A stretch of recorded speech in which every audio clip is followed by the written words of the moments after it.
well, probably 7 years ago, I lost my other half. And at the time, your community rallies round, but then very quickly they disappear again. So on a very personal level, community is incredibly important to me.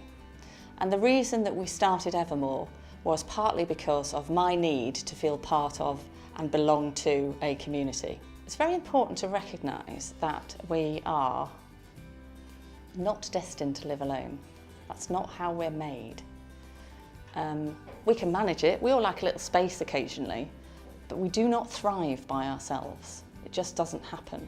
You can see people's faces light up when they've got somebody to connect with and communicate with.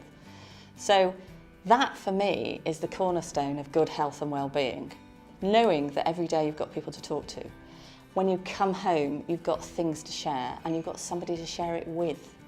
And when that goes, it's really important to create another form of community that you can do that with. Because frankly, experiences shared with other people are much more powerful. And without that, there's a massive impact on your mental health, your physical health, and your overall well-being. I always like to remind people that community is one of humanity's first and greatest inventions. You know, human beings discovered that by being relied upon, we could rely upon others. That being cherished allows us to cherish others. That human beings could make these connections that actually improve the well-being of everybody. We're social animals, and communities describe how we use our social nature to be healthier and be happier.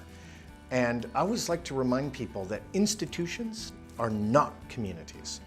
And right now, in this field, we're in the middle of an exciting pivot away from institutions toward communities as the fundamental unit of health and well-being. The reason community matters is that aging is a team sport.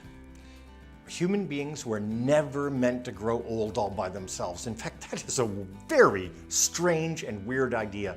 Through all of history, all around the world, if you had presented the idea that an older person should go off on their own and live all by themselves, they'd think you were crazy. So community and aging go together because older people are specifically designed to relish in and benefit from the social connections that come with community.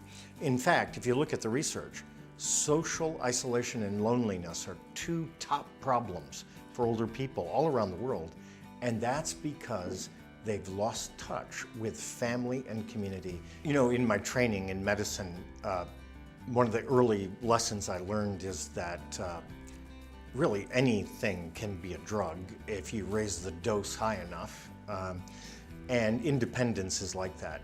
Independence in a mild form is kind of pleasant and enjoyable, but if you keep ramping up the dose, it becomes a poison.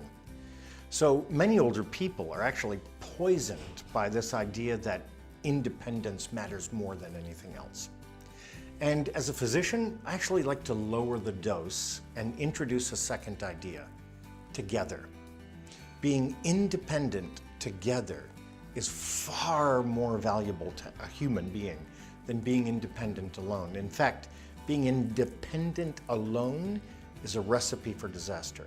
So in my work, I was focused on community, social relations, reciprocity as the key tools for helping people experience independence, but in the context of community. Many times people will say, you can either be independent or you can have a safety net, social support.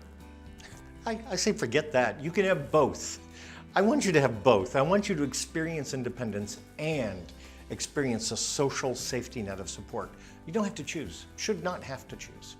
One of the most powerful things we've been doing in South Manchester is creating a community, a small house in an intermediate care facility at the hospital, and changing how we approach the same work that the occupational therapists do, that the nurses do, but thinking about how you want it to feel. How do you want this space to feel? And without prompting, they want to create a happy place. They want to give people hope. They want to give the people the opportunity to get better together. And we create relationships that people continue with when they leave.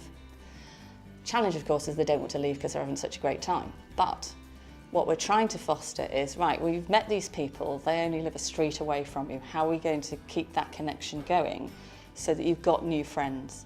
Because the real challenge when you're left on your own is making new friends. In the future, I think we'll see communities developing by themselves, naturally occurring. I think we're going to see young people wanting to be with older people. Lots of young people haven't got grandparents. Lots of people haven't had that intergenerational network that a lot of us had back in the day. You only have to see some of these nurseries being adopted in extra care facilities to see how the interaction across the ages is so powerful. So I think what you'll find is much more urban living, many more older people wanting to move into towns and cities because that's where the action is. They don't want to live in a field in the middle of nowhere. I don't want to live in a field in the middle of nowhere.